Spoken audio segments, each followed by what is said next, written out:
30i. That's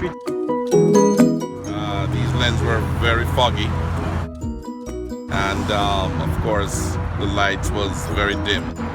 So hopefully with this restoration, it will save me from replacing the headlamps and maintaining the original. Wow, wow, Abraham, I can't believe it.